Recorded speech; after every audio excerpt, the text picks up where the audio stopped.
आसमान काले बादलों से घिरा हुआ था और बारिश पूरे गांव को भिगो रही थी। उसी गांव के एक छोटे से घर में किशोर अपनी पत्नी सविता के साथ रहता था।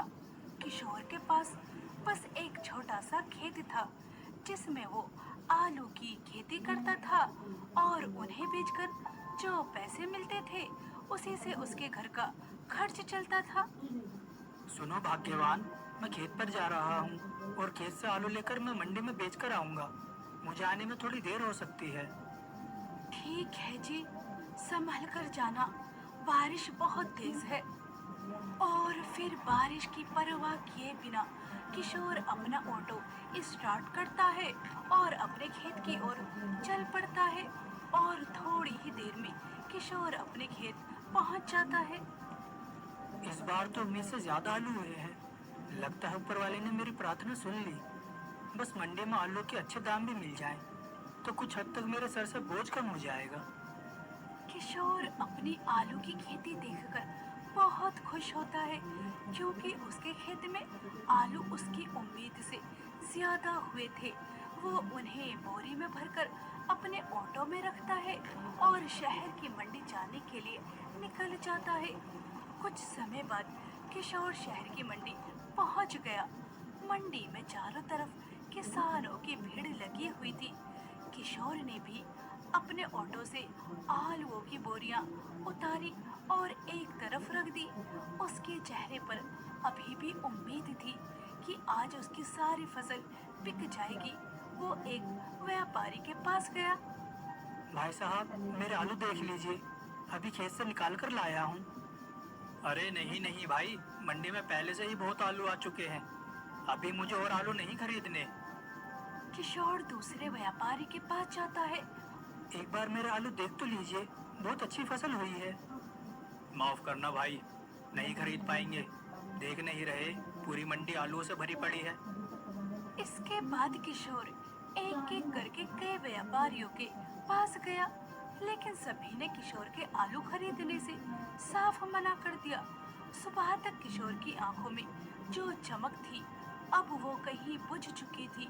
वो बहुत उम्मीद और विश्वास के साथ मंडी आया था, लेकिन आलू न बिकने की वजह से उसके चेहरे पर उदासी छा जाती है।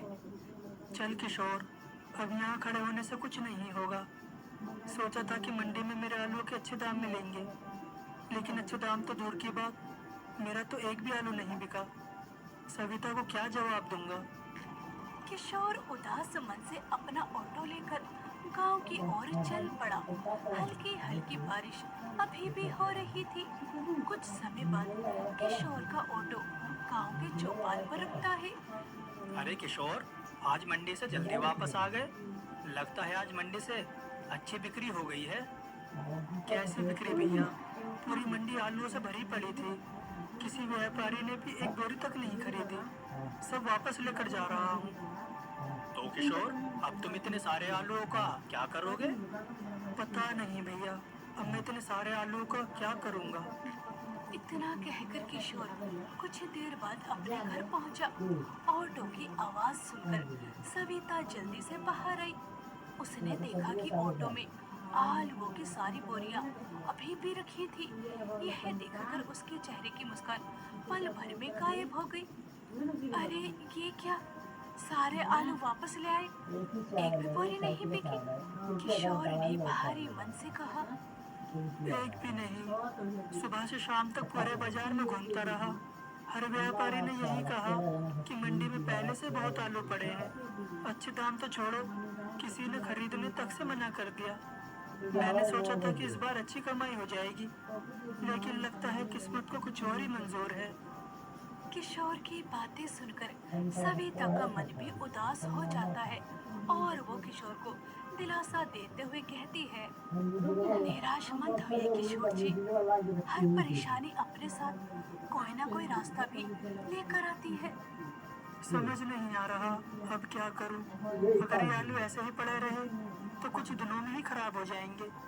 सारी मेहनत और उम्मीदें जैसे एक ही दिन में टूट गईं। सविता एक नजर आलू पर डालती